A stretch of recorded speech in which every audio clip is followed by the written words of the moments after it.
In this video, we will learn how to describe the trends and properties across periods of the periodic table.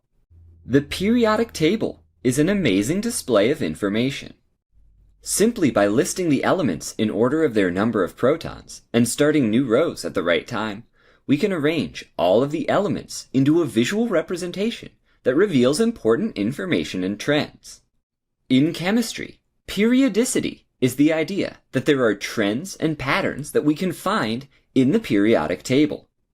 For the simplest trends, we will see whether a certain characteristic increases or decreases as we move in two directions in the periodic table. We can look at the trend down the group, and we can also look at the trend across the period.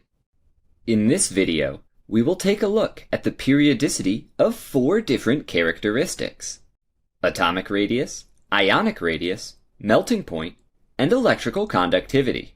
First, let's take a look at atomic radius. If we consider the structure of an atom, with a central nucleus and an outer ring of electrons, the atomic radius is the distance between the nucleus of the atom and its outer electrons, the radius of the atom. However, it's hard to directly locate the outermost electron for this measurement, so chemists measure the atomic radius a different way. They take 2 atoms bonded to one another and measure the distance between 2 nuclei to find a distance equal to 2 atomic radii. For example, the distance between adjacent nuclei in a chlorine gas molecule is 202 picometers.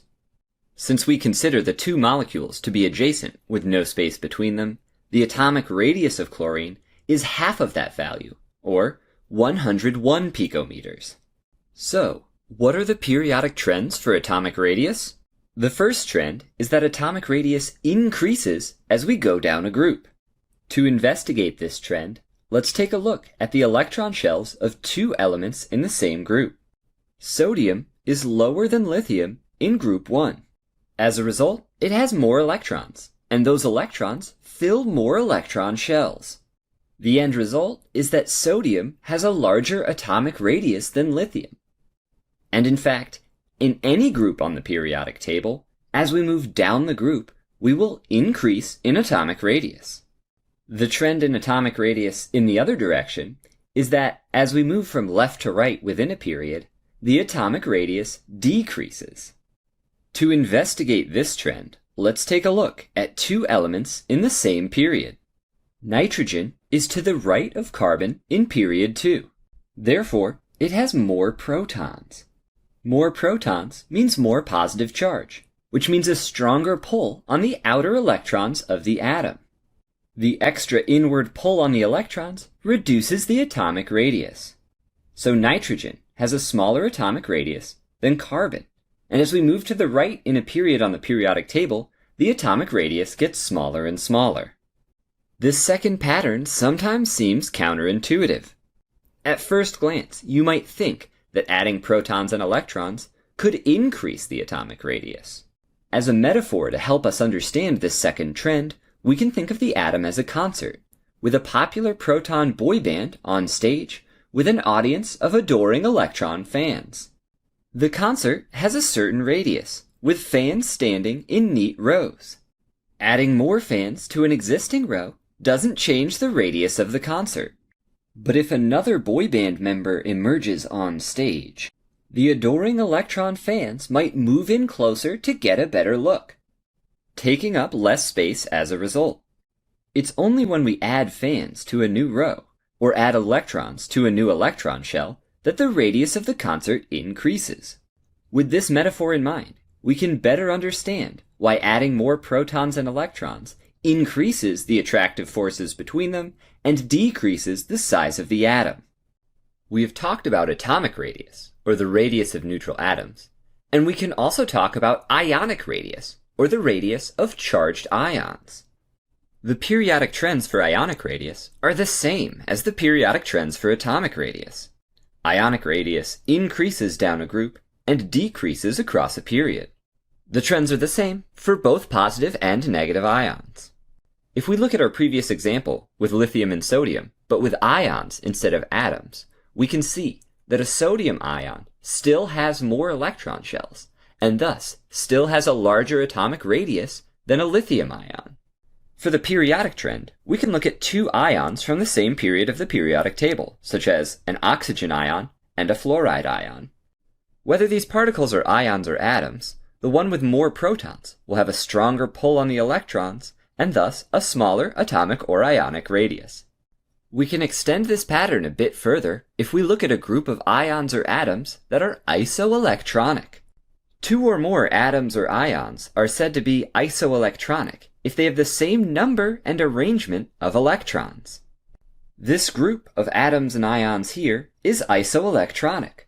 They all have 10 electrons, completely filling the first two electron shells. The main difference between these ions and atoms is the number of protons. Nitrogen, on the left, has 7 protons, and the protons increase by 1 up to magnesium, on the right, which has 12 protons. The same rule from earlier still applies. More protons means more pull on the outer electrons, which means a smaller atomic radius. So as we look at the isoelectronic atoms and ions with more and more protons, the atomic radius decreases. So the second pattern holds for ions within a period, as well as isoelectronic ions across several periods. Another characteristic we can investigate is melting point. Melting a substance requires adding enough energy to overcome the attractive forces holding the solid structure together. So a high melting point is an indication that the substance contains strong attractive forces holding its particles together. This relationship is apparent when we compare metals and nonmetals. Metals are held together by strong metallic bonds that take a lot of energy to break. As a result, in general, metals have high melting points.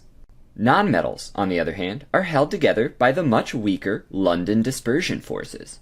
As a result, in general, nonmetals have lower melting points than metals. This pattern matches what we observe in real life. At room temperature, the vast majority of metals are solid, meaning that their melting point is higher than room temperature. The vast majority of nonmetals, on the other hand, including oxygen gas and nitrogen gas, are gaseous at room temperature.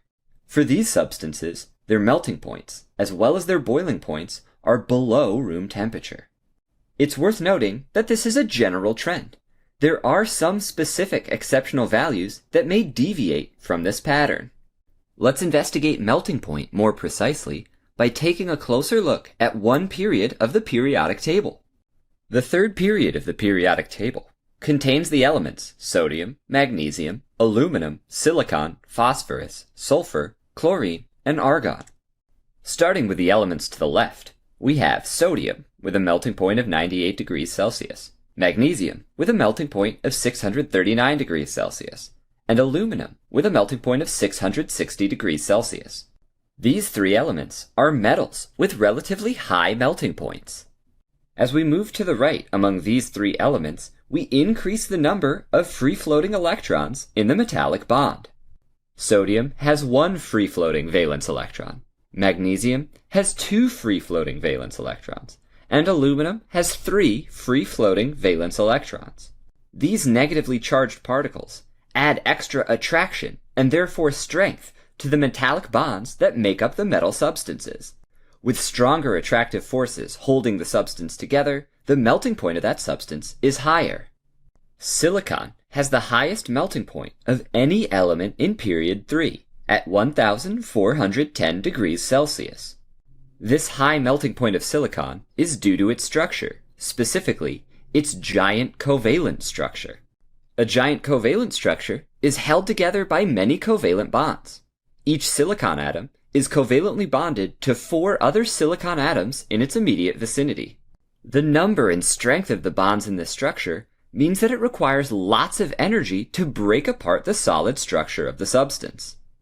As a result, the melting point of silicon is very high. Looking at the remaining elements to the right, no clear pattern emerges. In general, we just need to recognize that these are nonmetals, and therefore they have lower melting points. These melting points are lower because the particles within the substance are held together by the weaker London dispersion forces. Although it is worth noting that the nonmetal, sulfur, does have a higher melting point than the metal sodium. As a reminder, these are just general trends. Other characteristics beyond metallic character can influence the melting point. Another characteristic relevant to metals and nonmetals is electrical conductivity. Electrical conductivity is the ability of a substance to carry an electric current. Since electricity is the flow of charged particles, to know how conductive a substance is, we need to ask, how free are the electrons to move? On the left side of the periodic table, we have metals. Metals are held together by metallic bonds.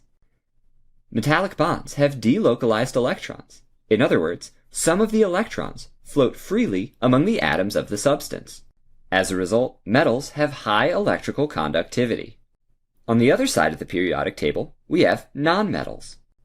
Nonmetals tend to form covalent bonds, although some nonmetals exist as monatomic elements.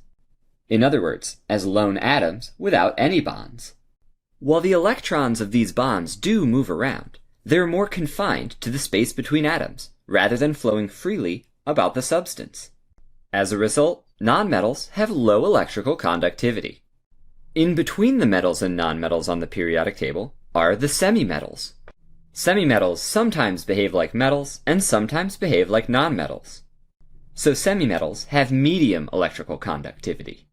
By visually separating metals from nonmetals, the periodic table helps us see this trend in electrical conductivity. Now that we've learned about periodicity, let's do a practice problem to review. Which of the following elements has an atomic radius larger than that of aluminum? A. Chlorine, B. Sodium, C. Sulfur, or D. Silicon? This question is asking us to compare the atomic radii of different elements. The atomic radius of an element is the distance from its nucleus to its outermost electrons. Scientists can measure the atomic radius by taking half the distance between the two nuclei of adjacent atoms bonded together. To answer this question, we need to take a look at the periodic table, specifically at period 3. Which contains all 5 of the elements mentioned in the question. In order to answer this question, we need to know how atomic radius changes across a period. Once we know this trend, we can find which of the answer choices has the largest atomic radius. Let's compare aluminum and silicon to visualize this change. Since we don't know what size they are yet, we'll start by drawing them as the same size. The first difference we can notice is that when we move to the right in a period, the number of protons increases. Silicon has 1 more proton than aluminum. With more protons in the nucleus, there's a stronger positive charge there, and thus a stronger inward pull on the electrons. As a result, there's also a smaller atomic radius. So the trend is clear. If more protons means a smaller atomic radius, then the atomic radius decreases to the right and increases to the left. If we want to find the element with an atomic radius larger than that of aluminum, we want to find the element to the left of aluminum on the periodic table. In this case, that's sodium.